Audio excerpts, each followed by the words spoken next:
Tú Tú mến chào quý cô chú, anh chị và các bạn. Hiện tại Tú Tú đang có mặt tại chùa Ấn Quang. Chùa Ấn Quang hay còn được gọi là Tổ đình Ấn Quang. Chùa tọa lạc tại 243 đường Sư Vạn Hạnh, phường 9, quận 10, thành phố Hồ Chí Minh. Chùa Ấn Quang là một ngôi chùa có vai trò khá đặc biệt trong lịch sử Phật giáo ở miền Nam.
Do Hòa thượng Thích Trí Hữu đến từ chùa Linh Ấn ở Ngũ Hành Sơn, Đà Nẵng, khai sơn vào năm 1948. Lúc đầu chỉ là một ngôi chùa nhỏ bằng cây lợp lá mang tên là Ấn Quang. Năm 1950, Hòa thượng Thích Thiện Hòa thuộc dòng Thiền Lâm Tế được giao cho quyền quản lý chùa để hoằng dương Phật Pháp. Trong những năm Hòa thượng Thích Thiện Hòa làm trụ trì, chùa Ấn Quang là nơi đào tạo hàng trăm giảng sư và hàng nghìn tăng ni sinh làm sứ giả của Như Lai, đi bổ sứ trụ trì ở các chùa các tỉnh miền Nam. Về mặt kiến trúc, trong khoảng thời gian trước năm 1975, chùa Ấn Quang đã trải qua nhiều lần trùng tu lớn. Ngày nay, chùa Ấn Quang là một điểm đến thu hút nhiều Phật tử, du khách đến tham quan, lễ Phật.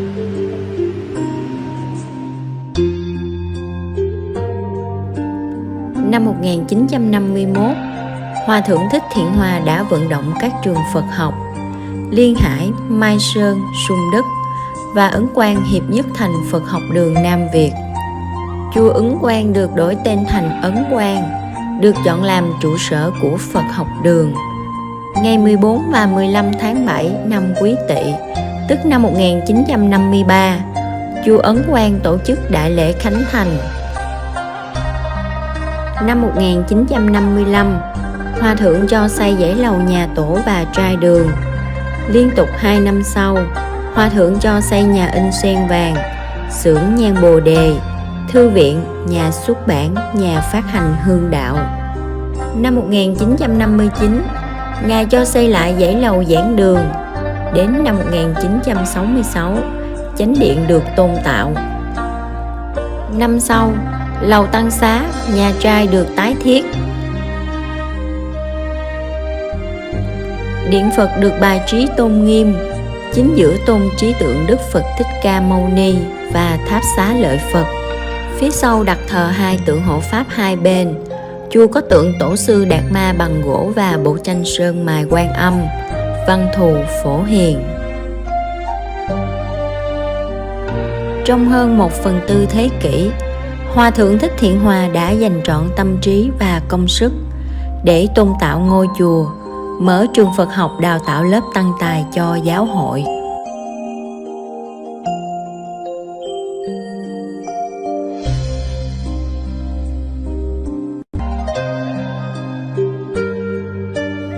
Một 100 truyện tích nhân duyên, 100 bài kinh Phật. Câu chuyện một cuộc thề nguyện. Lúc ấy, Phật ở gần thành Xá Vệ, trong vườn Kỳ Thọ cấp cô độc. Tại thành Xá Vệ, có 2 vị Phạm Chí, một người tin sâu pháp Phật, thường ca ngợi tán thán công đức của Đức Như Lai, là cao quý nhất, trong 3 cõi chẳng ai bằng được. Người kia thì lạc theo tà kiến, tôn sùng các vị sư ngoại đạo như Phú Lan Na, cho rằng các sư ngoại đạo này là cao quý hơn hết, chẳng ai bằng được. Người tin theo nhóm ngoại đạo Phú Lan Na bảo rằng các vị thầy như Phú Lan Na có thần lực cao trỗi hơn Phật nhiều. Người tin theo Phật bảo rằng Đức Phật Thế Tôn là đấng giác ngộ hoàn toàn, trọn vẹn, có thần lực cao trỗi nhất. Hai người chẳng ai nhường ai, tranh cãi mãi không dứt. Bấy giờ, hai người này tranh cãi nhau rất kịch liệt. Ai cũng cho mình là nói đúng. Có người đem chuyện ấy nói đến tai vua Ba Tư Nặc. Vua liền cho triệu cả hai người đến mà hỏi nguyên do. Cả hai đều nói rằng vị thầy mà mình tin theo là có thần lực cao trỗi hơn hết. Vua liền phán: mỗi người trong các ngươi đều tự cho mình là đúng, không thể phân xử được. Nay ta ra một kỳ hạn là 7 ngày, sẽ lập một hội thề mà thử nghiệm xem ai nói đúng. Nơi hội thề đó, mỗi người sẽ tự đốt hương, dâng hoa và rảy nước mà thỉnh nguyện bậc thầy của mình đến dự hội. Hai vị phạm chí nghe vua phán rồi, đều lui về lo sắm sửa lễ vật, hương hoa. Đúng 7 ngày, vua Ba Tư Nặc truyền lệnh tụ họp dân chúng, số đông đến muôn ngàn người, cùng đến chứng kiến. Khi ấy, trước mặt dân chúng, hai vị phạm chí liền cùng nhau lập nguyện mà khấn cùng vị thầy mà mình tin theo. Vị tin theo các sư ngoại đạo như Phú Lan Na bước ra trước, đốt hương tung hoa và rảy nước lên không trung, nguyện rằng nếu quả Phú Lan Na với mấy vị giáo chủ kia là cao hơn hết, thì nguyện cho hoa hương với nước này bay đến chỗ các vị, khiến cho các vị được biết ý nguyện của tôi mà đến dự hội này. Nếu như các vị chẳng có thần lực gì, thì khiến cho các hương hoa lễ vật này vẫn ở yên nơi đây. Người vừa dứt lời thì hoa rơi trên đất, hương tắt lửa và nước đổ xuống đất hết. Mọi người ai nấy đều chứng kiến như vậy, liền nói với nhau rằng Phú Lan Na với mấy ông thầy ngoại đạo kia thật chẳng có thần lực gì, lâu nay uổng nhận sự cúng dường của nhân dân trong nước. Lúc bấy giờ, vị phạm chí tin Phật mới bước ra trước chúng hội, lấy hương hoa và nước sạch mà tung lên không trung, nguyện rằng nếu Đấng Như Lai thật có thần lực, xin cho các thứ hương hoa nước sạch này đều bay đến chỗ của Ngài, khiến cho Ngài biết được ý nguyện của tôi mà đến dự hội này. Phát nguyện vừa xong, khói hương liền bay tỏ ra khắp thành xá vệ. Những hoa mà người tung lên cũng bay lên không trung, hóa thành một cái lọng hoa lớn, bay thẳng đến chỗ Phật, tre bên trên Phật. Nước rảy lên không trung cũng hóa thành trong suốt như lưu ly, mà bay đến rưới xuống trước chỗ Phật. Rồi Đức Thế Tôn với chúng tỳ kheo đều hiện lại trước chúng hội. Bấy giờ, mọi người ai ai cũng trông thấy, khen là việc chưa từng có, thấy đều sinh lòng tin sâu nơi Phật Pháp, lìa bỏ không còn tin theo các thầy ngoại đạo nữa.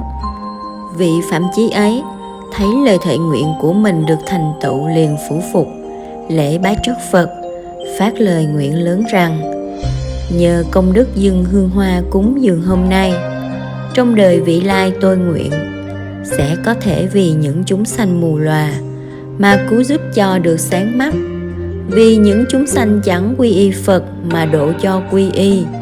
Những chúng sanh không người cứu hộ sẽ được cứu hộ, những chúng sanh không được an ổn sẽ được an ổn, những chúng sanh chưa nhập niết bàn sẽ được nhập niết bàn. Khi vị ấy phát nguyện rồi, Đức Phật liền mỉm cười, từ nơi trán giữa hai lông mày phóng ra một đạo hào quang 5 sắc, bay quanh Phật 3 vòng rồi lại theo chỗ trên trán Phật mà bay trở vào. Khi ấy, A Nan bạch Phật rằng Như Lai là đấng tôn quý, chẳng vô cớ mà cười bao giờ. Nay vì nhân duyên gì mà Phật mỉm cười, xin giảng giải cho chúng con được biết. Phật bảo A Nan, ngươi có nhìn thấy vị phạm chí này dâng hương hoa cúng dường ta chăng? A Nan thưa, bạch Thế Tôn, con đã thấy. Phật nói, vị phạm chí này trải qua 3 A Tăng kỳ kiếp nữa, sẽ thành Phật hiệu là bất động, hóa độ chúng sanh nhiều vô số. Vì nhân duyên ấy mà ta mỉm cười. Các vị tỳ kheo nghe Phật thuyết nhân duyên này xong, thấy đều vui mừng tin nhận.